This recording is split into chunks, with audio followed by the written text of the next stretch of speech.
Hey guys, welcome back to Quad Nation. So here I have before you the ultimate machine when it comes to the hunting and utility sector. This thing is an absolute beast. It is the Sportsman XP1000 by Polaris. It is an absolute beast. So this is my first official walk around and reveal of this quad. It is a 2021 Sportsman XP1000, as I just said. So it is brand new. It has 27 hours on it. My buddy just dropped it off. So, I mean, you still smell that fresh paint, tire, cooking oil smell, if you will. It really just smells good when these machines are brand new and they're breaking in. It's just tough. I mean, look at this front end. It just looks very mean, very tough, and just has that wicked look about it. So, a couple of things real quick. It is very, very comfortable.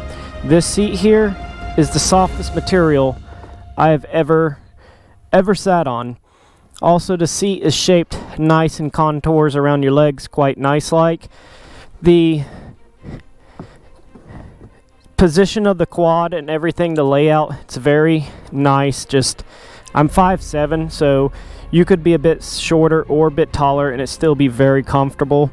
The heads-up display here, just really, this whole LCD screen here just is really nice. Looks really cool.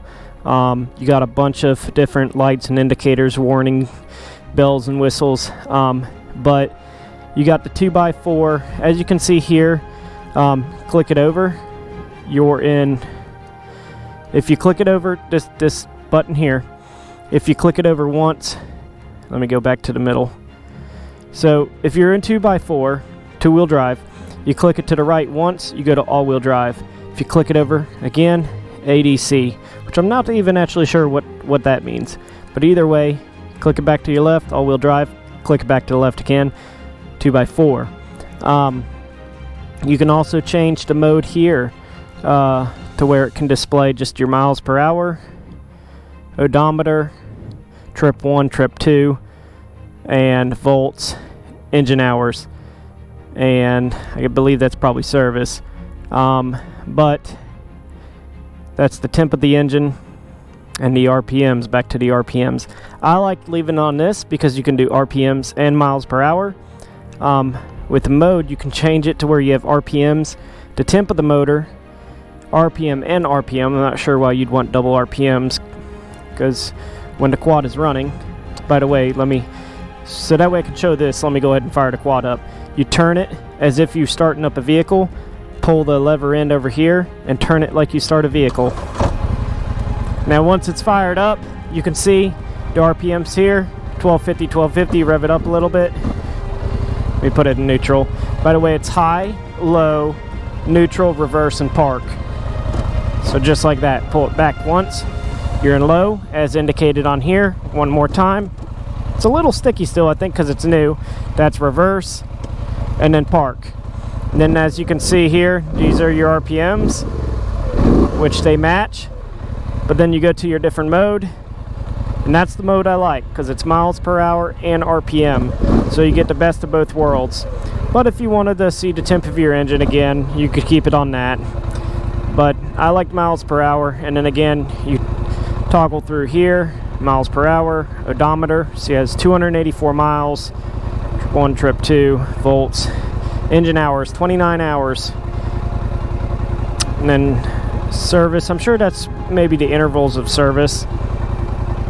But either way, super awesome machine. Has a lot of cool stuff to look at. And as you can see, the engine temp is rising. It's up to 190 now, 92. And we'll go back to RPMs. Oops. Let's see, if you pass it, you can just toggle it down. And then I like the mode to have the MPH, just like that. Anyways, so that's all pretty cool. And again, it revs up pretty quick and fast.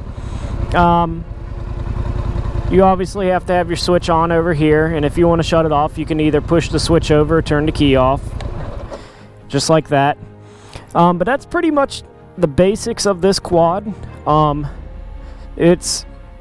mean, most people that are going to buy this already know all the functions, how to start it up, how to ride. But there are a few people out there that are getting into these things for the first time ever, and I wanted to just kind of go over the basics. You know, again, if you try to turn this key, which that heads-up display will turn on, and it says Polaris, but when you go to turn the key, it won't do nothing. You have to pull this lever in, and then turn the key, and then it'll start up. Otherwise, you're going to be like, hey, something's not right. I love how everything's covered. I mean, we're going through a little bit of mud, and nothing was slinging up on me because there's no way really, unless you go through some deep water, there's no really way for the mud to come up on you, because all of this in here is really sealed well, as far as there's no open areas other than a small area for the brake pedal, but it's so small that you're really not going to have the mud shooting through there and getting on you. This is pretty cool. Look at that. Huge toolbox, super big. That was convenient because normally I have to kind of shove my wallet into the small space I have on the Raptor, but here I had like enough room for several goodies or whatever. Oh, I know what I had room for. I had room for my grenades for all the Karens who try to throw rocks at me or flick me off or anything like that. I was keeping my grenades in here, and that's what I remember now. I had forgotten a moment ago, but this is perfect, guys, because as you're sitting on the quad, you see a Karen coming up, or a male Karen. Those are out there too. You just literally can be sitting on the quad, turn around, pop this up, grab your grenade, pull the pin, throw it, and never again will they ever bother another quad rider, because guess what? They're going to remember that grenade. They're going to remember it. And it's going to be when they're in their afterlife is when they're going to remember it, because they're going to be dead from the grenade. But anyways, I'm still pissed about that whole male Karen situation, as you can tell. I'm not telling people to blow people up with grenades. You do what you think is necessary, but it did sound good. But anyways, this is pretty much it, guys. It's pretty simple. High, low, neutral, reverse, and park. Turn the key, pull the lever in, fire it up, and roll on the throttle. It is that easy. It is pretty much a plug and play. You plug the key in and you play. No much of learning to do anything on this thing other than hold the hell on, because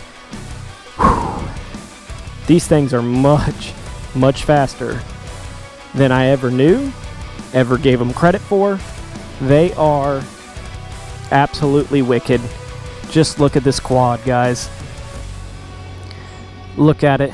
It is just such a wicked machine. All the sharp, defined edges. It's a mean looking machine for a utility quad. It really is. But anyhow, that wraps up this walk around. I know I spoke too much. I always do. But I hope you love this video. Also, I forgot to tell you guys some of the cool stuff. Some of you guys like to see this stuff. The rear end. You know, it's got the independent rear suspension, as most all these utility quads have. Control arms, braided brake lines, disc all the way around. So it's pretty wicked. It does have a single exhaust, but it's cut out in such a way that you can have dual exhaust, so it wouldn't look stupid. Because some ATVs, they'll have the cutout for the exhaust here, but then over here the plastic won't be cut out for it, so it kind of looks stupid when you have a dual exhaust way down here. But it does have that cutout for it, so that's pretty cool. Not sure if any manufacturers out there do duals on this, but it's pretty wicked. But I have to say, it's a beautiful, it's a beautiful machine, and Polaris did good. Polaris, you guys should be proud of yourselves. So I'm willing to take a sponsored vehicle off your hands. Oh, all right. I love you guys. Let's get back to riding.